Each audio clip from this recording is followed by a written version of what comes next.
আমরা এসেছি এখানে মাছ মারাতে।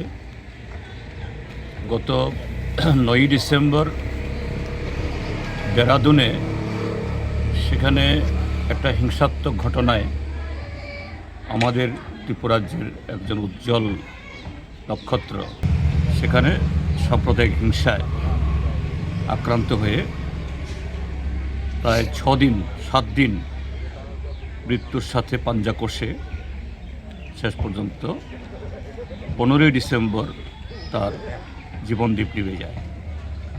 আমি এই অ্যাঞ্জেলের তার দাদু, মার বাবা এবং সেও অ্যাঞ্জেলের নিকটাত্মীয়, এও অ্যাঞ্জেলের দাদু হন।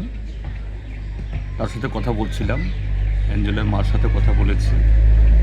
অ্যাঞ্জেলের বাবা এবং ছোটো ভাই তারা একটা তাদের ধর্মীয় হিসাবে একটা মন্দিরে আছেন, তাদের সাথে দেখা করার সুযোগ হয়নি। এই সমস্ত যে বৃত্তান্ত নিচ্ছিলাম কিভাবে ঘটনা হলো, অত্যন্ত দুঃখজনক। প্রায় বিনা প্ররোচনায় সেখানে এই সারা দেশের মধ্যে যে একটা বিষাক্ত একটা আবহাওয়া চলছে, যে সাম্প্রদায়িক আঞ্চলিক এই বিষাক্ত আবহাওয়ার ছোবলে পড়ে তার উপরে এই আক্রমণটা সংঘটিত হয়। তার চেয়েও আরও বেশি দুর্ভাগ্যের হলো উত্তরাখণ্ড সরকারের পুলিশ যে এরকম গুরুতরভাবে আহত হয়েছে, মৃত্যুর সাথে পাঞ্জা কষছে, কিন্তু 3 দিন বাদে পুলিশ এসেছে। তাও এই অ্যাঞ্জেলের আত্মীয়রা এরা সেখানে অনেক চিৎকার চেঁচামেচি করার পর তারপর পুলিশ কোনো রকমের লঘু ধারায় এই এফআইআরটা নিয়েছেন। তারপরে যে হসপিটালে চিকিৎসিত হয়েছে, সরকারের তরফ থেকে তো অতিরিক্ত কোনো বা এরকম তার অবস্থা দেখে উন্নত ব্যবস্থা করার কোনো ব্যবস্থাই নেই। এখন যা তাদের কাছ থেকে যা শোনা, যারা প্রত্যক্ষদর্শী যারা ছিলেন, হয়তো অ্যাঞ্জেল আহত হতেন কিন্তু বেঁচে ফিরতেন, তার মৃত্যু হতো না যদি ঠিক সেরকম সময় মতো ঠিক সেরকম চিকিৎসা হতো। এটাও হয়নি। একদিকে হলো সরকারের এই সম্পূর্ণ গাফিলতি পুলিশের, আরেকদিকে হলো এই চিকিৎসার ক্ষেত্রে তো দুর্বলতা। যাই হোক, অ্যাঞ্জেলকে তো আমরা ফিরে পাবো না, এবং ইতিমধ্যেই যে বিভিন্ন কোয়ার্টার থেকে এটা নিয়ে সারা দেশে হইচই শুরু হয়েছে। এটা ভালো, এটা আরও আগে থেকে হওয়া উচিত ছিল। এখন এর প্রতিকার চাইছেন, চাইছেন।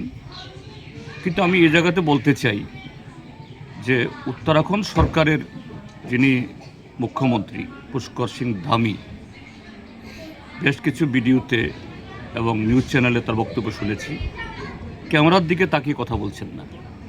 বলছেন যারা एक्यूज्ड है उनको हम ये पकड़ाएंगे, ये उसका ন্যায় দিলায়েঙ্গে। কিন্তু তাৎক্ষণিকভাবে কেন এই ঘটনাটা হলো না? তারপরে এই দেরাদুন সিটির যে সিনিয়র এসপি, তার একটা বক্তব্য একটা টিভি চ্যানেলে আসছে। বলছেন इसमें कोई रेशियल एंगल नहीं है, সাম্প্রদায়িক কোনো দিক নেই। এটা অল্প বয়সী ছেলে মেয়েদের মধ্যে হাসি তামাশার মধ্যে ঘটনা হয়েছে। তখন সেই সাংবাদিক, আমাদের দেশের একজন বিখ্যাত সাংবাদিক রাজদীপ সারদেশাই তখন জিজ্ঞেস করলো एसपी সাহেবকে, एसपी साहब आप क्या बोल रहा है, হাসি তামাশা में इसे छुरी लगाता है? এরপরে এই সিনিয়র এসপি সাহেবের মুখ বন্ধ হয়ে গেল। তো তার মানে হলো মুখ্যমন্ত্রী যে বলছেন যে ন্যায় দিলায়েঙ্গে, দোষীরা শাস্তি হবে। হ্যাঁ, ঠিক আছে, অ্যারেস্ট হয়েছে, অ্যারেস্ট মানে শাস্তি না। অ্যারেস্ট মানে হলো আসল যে অপরাধ, এটাকে উন্মোচিত করা না। এবং এই ক্ষেত্রে মুখ্যমন্ত্রী সাহেবও তিনি একটু মাথা উঁচু করে ক্যামেরার দিকে দেখে তাকিয়ে কথা বললেন না। এখানেই গুরুতর সন্দেহ। আসলে সঠিক দ্বারায় সঠিক তদন্ত করে এই দোষীদের সেই শাস্তি হবে কিনা। এরপরে অল্প কিছু টাকা দিয়ে বলছেন তার দায় ছাড়িয়ে ফেলছেন। সাংঘাতিক মহানুভব।